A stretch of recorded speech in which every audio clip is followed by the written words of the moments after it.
The Mavericks are getting close to another NBA Finals, and it's largely because of the fact that they have two dominant guards in the backcourt, kind of taking their turns cooking. But make no mistake about it, Luka Doncic is the clear number one with Kyrie Irving at the number two, which got me to thinking, is Kyrie Irving the greatest number two option in NBA history? Not just the modern era, but of all time. So not just from the 90s to now, but historically, because this isn't a thing where it's a 1A, 1B. I don't believe in that. In basketball, it's hard to have a 1A, 1B. But when you're talking about a clear number two, he's a number two with Luka. Luka's the one. Everyone knows that. He was a number two in Brooklyn with KD. KD was the guy. And he was damn sure a number two behind Bron in Cleveland. So there is a clear thing of success when Kyrie Irving's your number two. So how good is he? Luckily for us, they asked him about that in the postgame after Game 3 against the Timberwolves. Let's get into what he said. At this point in my life, being a 1A or 1B or being seen as a second option, I leave that for, the words that everybody throws around. I just look at it as just winning basketball, doing the little things, what it takes, man. And, right. Ever since I was young, I've always felt like I'm one of the best in the world because I'm able to play with other great players. Oof. I don't ask for the ball, I don't demand it. Talk. I will play defense. I will do all the other things that don't show up in the stat sheet, and that's always what I've wanted to be remembered as. So, look, you're getting a lot from Kyrie right there. 1A, 1B, 1C, number two, it doesn't matter to him, right? It's all about winning basketball. And the proof is kind of in the pudding because we've seen Kyrie be the number one option. We saw it early in his career at Cleveland when he came right off of Duke with the 9 games, and it didn't work out so well. Yes, young, yes, a trash roster, but still, he was the guy, not a lot of success. Then after he got a championship with LeBron, he wanted a taste of what it is to be the number one option, so he forced a trade. He goes to Boston, and with the young pups and Tatum and Brown, he was a de facto number one. Now, there's been conflicting, opinions about how good Kyrie and the Celtics were with Kyrie, but the fact of the matter is that there was a certain amount of success when it comes to record, when it comes to his stats. But then he was scapegoated and he had to get up out of there. So we haven't seen prolonged success with Kyrie as a number one. But when you put him as a number two, he got his only championship with Cleveland. He was close if he could have stayed healthy and James Harden could have stayed healthy. That Brooklyn thing was up 2-0 against the eventual champion Milwaukee Bucks before both Kyrie and James Harden went down. So you could foresee a prolonged level of success if the Nets thing would have worked.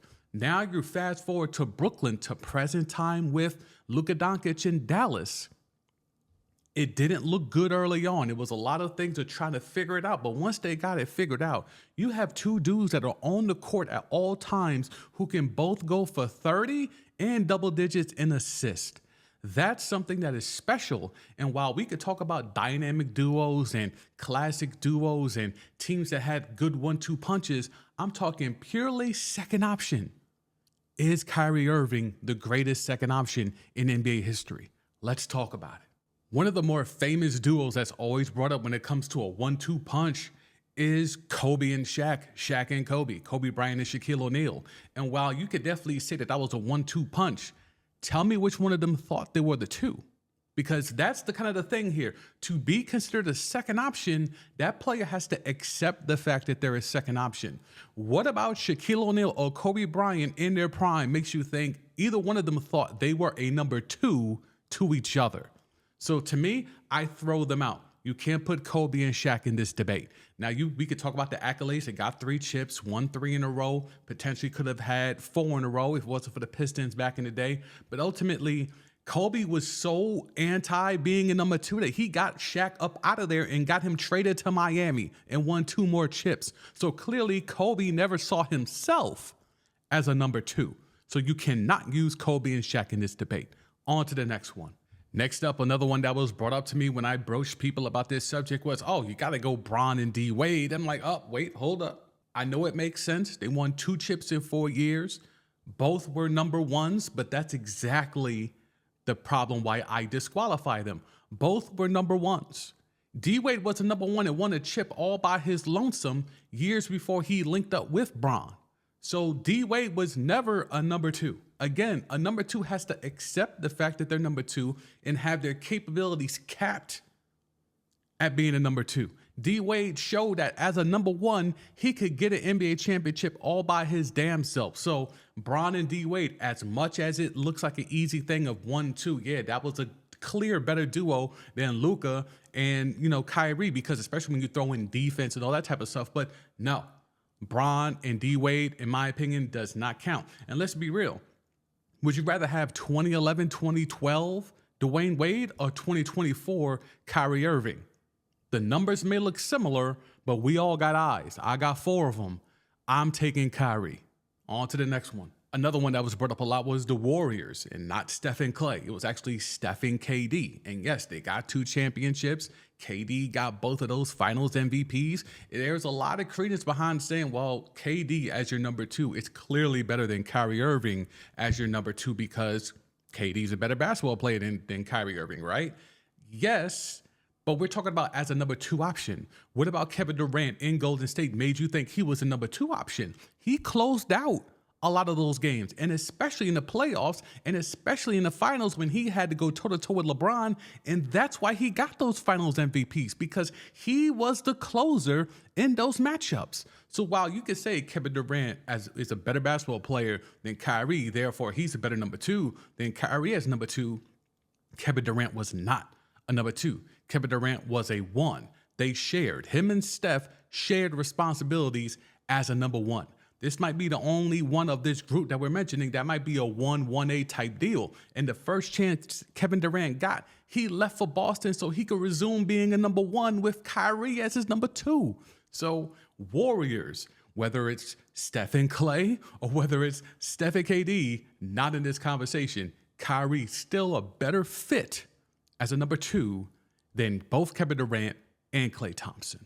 Ultimately, this is about as a number 2 option when you're trying to fit in, when you're trying to be the one that I don't need all the shots. You heard the clip. Kyrie said, I don't demand a lot of shots. I don't need the ball all the time. Now, his usage rate might have a little something to say against that, but we know what it is, what he's trying to say. When you're playing with Luka, you're not going to get the ball a lot. He's Slovenian hardened for a reason. He has one of the highest usage rates in the history of ball.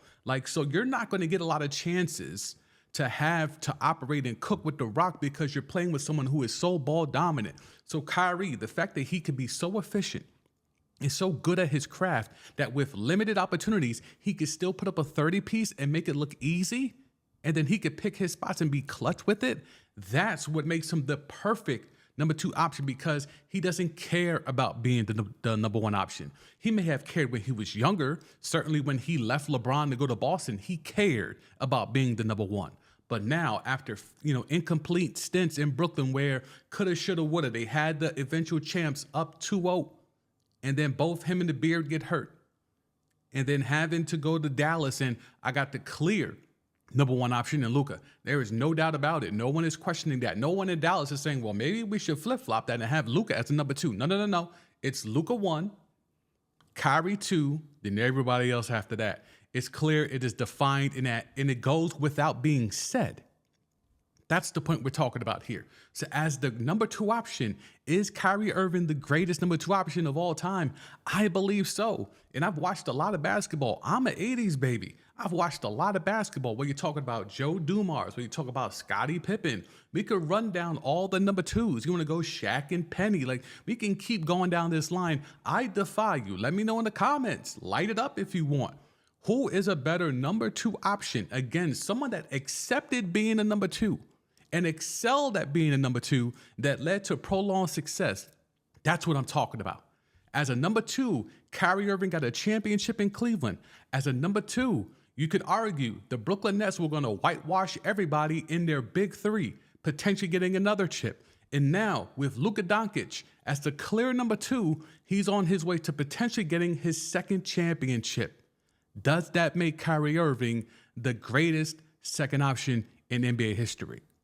Let me know.